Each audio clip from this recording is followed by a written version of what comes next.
ఒకప్పుడు మనిషి దగ్గర పొలం ఉంటే అన్నం ఉండేది, చేతిలో పని ఉంటే బతుకు ఉండేది. ఇప్పుడు పొలం లేదు, పని ఉంది, అన్నం ఉంది.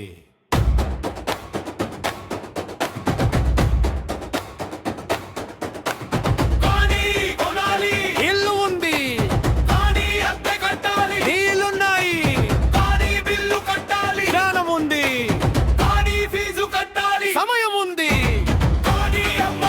అందుకే పప్పు కావాలి, పప్పు కావాలి, పప్పు కావాలి, పప్పు కావాలి, పప్పు కావాలి.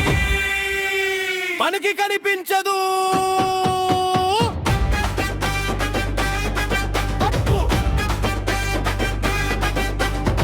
పనికి కనిపించదు, కానీ అన్ని నడిపిస్తుంది.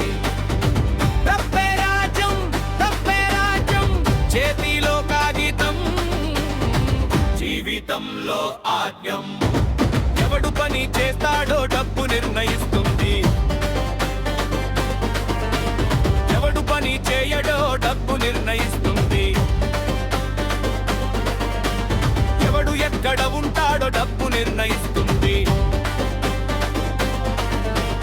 ఎవడు ఎంత కాలం బతుకుతాడో కూడా కొన్నిసార్లు డబ్బే నిర్ణయిస్తుంది.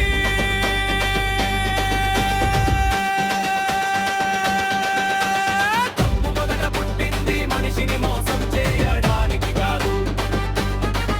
మనిషి ఒకరి పని ఇంకొకరు ఉపయోగించుకోవడానికి. ఒకలందు నేను బట్టనేస్తా, అతను ఇల్లు కడతాడు, మరొకడు వైద్యం చేస్తాడు. ప్రతి మనిషి ప్రతి పని చేయలేడు, డబ్బు ఒక భాష అయింది. నీ పని ఎంత, నా పని ఎంత, మన ఇద్దరి సమయం ఎంత? అన్నిటినీ ఒకే కొలతలో పెట్టింది.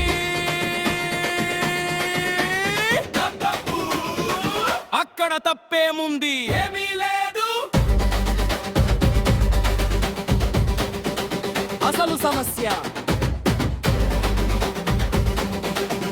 మనిషి డబ్బును వాడటం కాదు, ఒక మనిషిని కొలవడం మొదలు పెట్టినప్పుడు తప్పే రాజ్యం, తప్పే రాజ్యం, మనిషి విలువ కాదాలు కనిపిస్తుందా? తప్పే రాజ్యం, తప్పే రాజ్యం, సమయం కూడా జీతంగా మారిందా?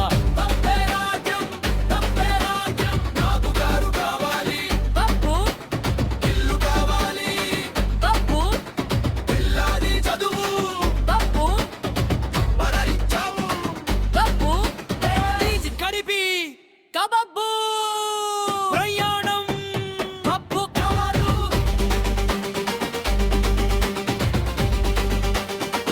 ఒక్కప్యం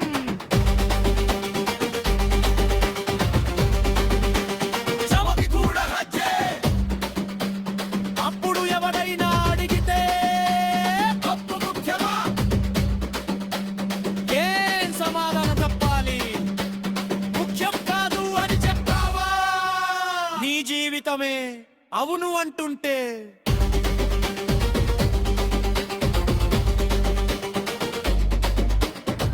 ఇదే అసలు విషయం రా. నన్ను ముఖ్యమని దర్శనలేదు. డబ్బు ముఖ్యంగా ముందే వ్యవస్థని మనిషే నిర్మించారు. డబ్బు పని చేయడక్కర్లేదు, అమ్మముంటే ఇప్పు పని అనిక పని కైపు వంటే రాదు, అక్క మనిషి కైపు కైపిం రాదు, ఫైబర్ కైము ఇల్లు కట్టడం రాదు. కూలి నీకు తోడరాదు, కలి నీకు పండు పట్టించడమాడు.